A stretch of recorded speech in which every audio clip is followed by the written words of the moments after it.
जय हिंद दोस्तों। Welcome to my YouTube channel Arya and Aditya classes. दोस्तों आज के वीडियो के अंदर परीक्षा अध्ययन 2024 जो है ये क्लास 8th का सोशल साइंस का आज हम देखेंगे बोर्ड क्वेश्चन पेपर 2023 का। तो इसकी एक्सरसाइज इसके अंदर कवर करेंगे। इससे पहले वाले वीडियो में हमने पहला वाला जो सेट है 4 सेट में से हमने पहला सेट जो है इसका एक्सरसाइज किया हुआ है, और बाकी भी आपको डिटेल्स जो है यदि आप कमेंट सेक्शन में लिखेंगे तो हम जो है उसको भी जो है बना के आप तक जो है उसको पहुंचाने की कोशिश करेंगे इजी लैंग्वेज में, ताकि आपको रटना नहीं पड़े। चलिए दोस्तों शुरू करते हैं। सोशल साइंस क्लास 8th का बोर्ड क्वेश्चन पेपर जो 2023 का है उसको हम सॉल्व करेंगे। पहला क्वेश्चन है book written by the James Mill. अब जेम्स मिल जो अंग्रेज अधिकारी थे, इन्होंने कौन सी बुक लिखी है? तो ये बार बार क्वेश्चन रिपीटेड क्वेश्चन है। तो history of the British India, तो इन्होंने ब्रिटिश इंडिया का क्या है इतिहास के बारे में इन्होंने लिखा है। जब अंग्रेजों का अंग्रेजों का जो शासन था भारत में अंदर, तो उस समय की हिस्ट्री के बारे में इन्होंने लिखा है जेम्स मिल में। तो ये बार बार ये क्वेश्चन आता है, तो इसको हमें ध्यान रखना है। उसके बाद नेक्स्ट क्वेश्चन आप देखिए, which one of the following statement is not true about the battle of Plassey. Battle of Plassey very very important है। अब इसमें हमें बताना कि कौन सा स्टेटमेंट सही नहीं है। तो पहले हम ये देख लेते हैं। इसके अंदर जो है स्टेटमेंट 4 दिए हुए हैं, और जो सही नहीं है वो बी नंबर वाला है कि मीर कासिम बिकेम द नवाब। कि मीर कासिम जो हुआ था वो नवाब हुआ था in place of the Sirajuddaula after the battle of Plassey. तो मीर कासिम जो है ये बोल रहे हैं कि नवाब हुआ था Sirajuddaula in place of the Sirajuddaula after the battle of the Plassey. तो ये जो है यहाँ पर जवाब ये गलत है, लेकिन बाकी 3 जो है इसके सही है। ये क्यों है? जिसका पहला ऑप्शन क्या बोल रहा है, the East India Company wanted to replace Sirajuddaulah with puppet nawab. तो जो ईस्ट इंडिया कंपनी थी वो रिप्लेस करना चाहती थी सिराजुद्दौला को एक पपेट नवाब के साथ, मतलब दूसरे नवाब को बैठाना चाहती थी। उसके बाद सी नंबर बोल रहा है Robert Clive led the company force in the battle of the Plassey. तो जो रॉबर्ट क्लाइव था वो लीड करता था जो बैटल ऑफ द प्लासी हुआ, जो प्लासी की जो लड़ाई हुई, बैटल हुआ, उसको जो लीड करने वाला जो था वो रॉबर्ट क्लाइव, ये अंग्रेज ऑफिसर था। उसके बाद डी ऑप्शन बोल रहा है the battle of the Plassey was the first prominent win of the east Indian company. तो जो बैटल ऑफ द प्लासी है इसको जो है ईस्ट इंडियन कंपनी की जो है पहली जो है एक महत्वपूर्ण जीत बताई जाती है। तो इसलिए ये तीनों ऑप्शन आपको ध्यान रखने हैं, और मीर कासिम जो है ये वाला जो है बी नंबर इसका ऑप्शन गलत होगा। उसके बाद थर्ड नंबर देखते हैं। थर्ड नंबर के अंदर है the characteristic feature of the झूम कल्टीवेशन। अब झूम कल्टीवेशन का मतलब देखो दोस्तों क्या होता है कि एक छोटे से एरिया में, क्वेश्चन नंबर 3 है कि छोटे से एरिया में ये लोग क्या करते हैं, इस प्लॉट के अंदर जो भी ट्री वगैरह आते हैं इनको ये कट करेंगे, और कट डाउन करने के बाद, कट डाउन मतलब इनको काटेंगे, उसके बाद जो इसके जो ये पत्ते वगैरह होंगे या पेड़ पौधे जो हैं इनको काटने के बाद यहाँ पर इसको क्या करेंगे, इसको बर्न कर देते हैं। तो बर्न करने से मतलब जला देते हैं। फिर जो राख वगैरह इसकी ऐश बचती है वो इसको जो है फर्टाइल के लिए यूज करते हैं ताकि इसकी फर्टिलिटी बढ़ जाए।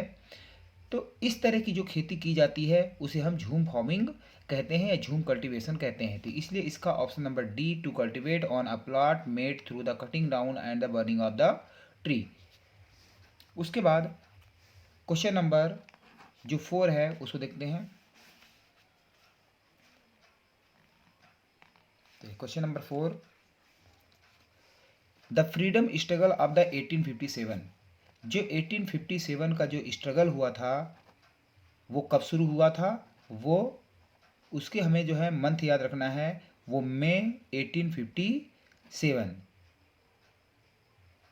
तो यहाँ पर मई में तो 1857 में, ऐसा भी याद रख सकते हैं, 1857 में हुआ था। तो फ्रीडम कब स्ट्रगल, 1857 का जो स्ट्रगल है वो कब शुरू हुआ था, 1857 मई में। तो इससे भी आप याद रख सकते हैं। नेक्स्ट है question number 5, which of the following is a man made resource. Man made का मतलब होता है जो आदमी ने बनाया, ऐसा कौन सा रिसोर्स है। तो यहाँ पर देखिए, मिनरल ये तो ज़मीन के नीचे से मिलते हैं, ट्रॉपिकल फॉरेस्ट जंगल भी तो आदमी ने बनाया नहीं, स्प्रिंग वाटर जो वो भी नहीं बनाया, जो रोड्स हैं ये रोड्स जो है ये आदमी ने बनाया हुआ है। इसके बाद नेक्स्ट है approximately how much percentage of the earth surface is land. तो लगभग जो है कितना परसेंट अर्थ का जो है क्या है, लैंड मतलब ज़मीन है। तो 30% इसका सही जवाब है। क्वेश्चन नंबर 6 का हो जाएगा आपका 30%, और क्वेश्चन नंबर 5 का हो जाएगा रोड्स, ROADS।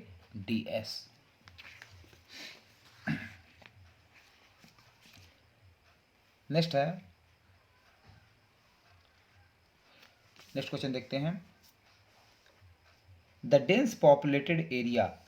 तो डेंस मतलब होता है घना, पॉपुलेटेड मतलब जहाँ पॉपुलेशन ज़्यादा होती हो, ऐसा एरिया इनमें से कौन सा है। डेजर्ट में तो ज़्यादा लोग रह नहीं सकते हैं, माउंटेन में भी नहीं रहेंगे, सब ट्रॉपिकल एरिया में नहीं, लेकिन रिवर वैली जो होती है वहाँ पे ज़्यादा से ज़्यादा लोग रहते हैं। तो आपको इसको ध्यान रखना है। उसके बाद the constituent assembly was formed in.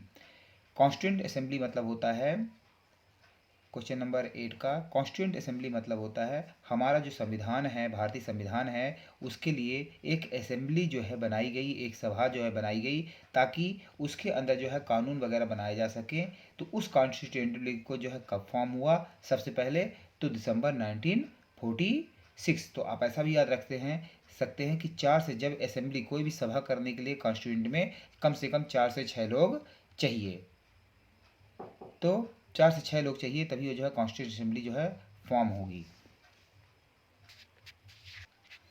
चलिए क्वेश्चन नंबर 9 देखते हैं। The two houses of the Indian parliament. Question number 9 के अंदर जो भारत का पार्लियामेंट है, भारत की जो पार्लियामेंट है, इसमें दो तरह के हाउस हैं। एक तो लोअर हाउस है और एक है upper house. Upper house, lower house को हम बोलते हैं लोकसभा और अपर हाउस को हम बोलते हैं राज्यसभा, राज्य सभा। तो ऐसा भी क्वेश्चन आता है कि अपर हाउस किसको बोलते हैं, तो आपको ध्यान रखना है अपर हाउस राज्यसभा को बोलते हैं, लोअर हाउस लोकसभा को बोलते हैं। और हमारा जो है पार्लियामेंट, हमारा जो संसद है, संसद उसको जो है उसमें दो तरह का, एक निचला सदन एक ऊपर का सदन, इसे लोकसभा बोलते हैं, इसको राज्यसभा बोलते हैं।